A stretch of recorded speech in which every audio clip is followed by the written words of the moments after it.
Welcome to Everyday English Stories. Today's story is called The Cat on the Roof.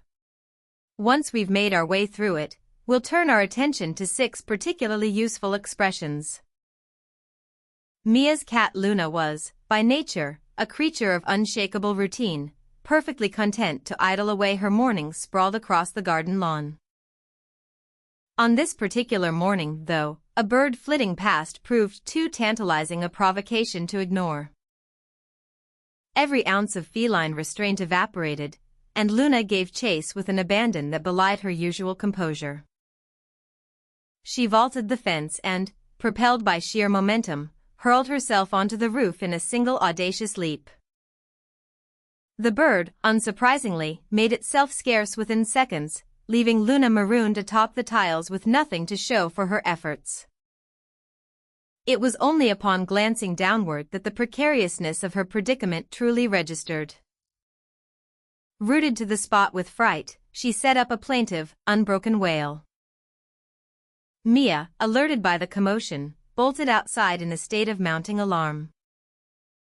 "Luna, get down here this instant," she implored, to no avail whatsoever. Utterly at her wits' end, Mia hovered helplessly below, wringing her hands.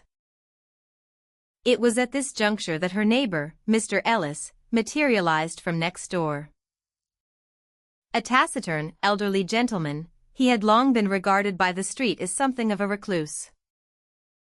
"Whatever seems to be the trouble?" he inquired, having clocked the distress etched across Mia's face. "My cat's got herself marooned up there," Mia said, "and she won't be budged for love nor money."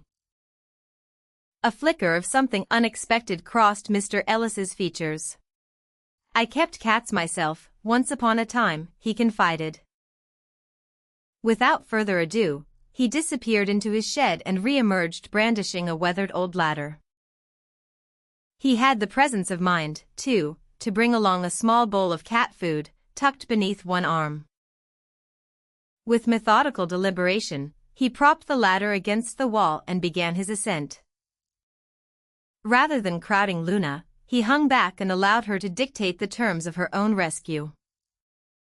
Once within striking distance, he set the bowl down and let appetite do the persuading his words could not. Predictably enough, temptation got the better of trepidation, and Luna's fear gradually yielded to curiosity. She inched, almost imperceptibly, toward the food. In one deft, unhurried motion, Mr. Ellis scooped her up and secured her against his chest. He negotiated the descent with a steadiness that belied his years. Mia gathered Luna into her arms, palpably relieved. "I can't thank you enough, you were an absolute lifesaver." "Think nothing of it," he demurred, though the quiet satisfaction in his voice betrayed him. That modest act of kindness proved the catalyst for an enduring ritual. From then on, Mia called by every week without fail. Over cups of tea, the two of them traded stories, and Mr. Ellis's habitual reserve slowly thawed. Luna, for her part, took to curling up in his lap as though she had never known any other home.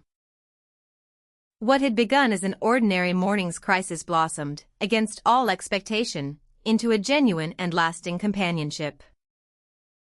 With the story behind us, let's turn to 6 useful expressions worth adding to your vocabulary. Unshakeable. Very firm, impossible to change or disturb. For example, Luna had an unshakable daily routine. Tantalizing. Tempting in a way that's hard to resist. For example, the bird was too tantalizing to ignore. Precariousness. The state of being dangerous or unstable. For example, she felt the precariousness of her predicament. Taciturn. Reserved, saying very little. For example, he was a taciturn, elderly gentleman. Trepidation. A feeling of fear or anxiety about something that may happen. For example, temptation got the better of her trepidation.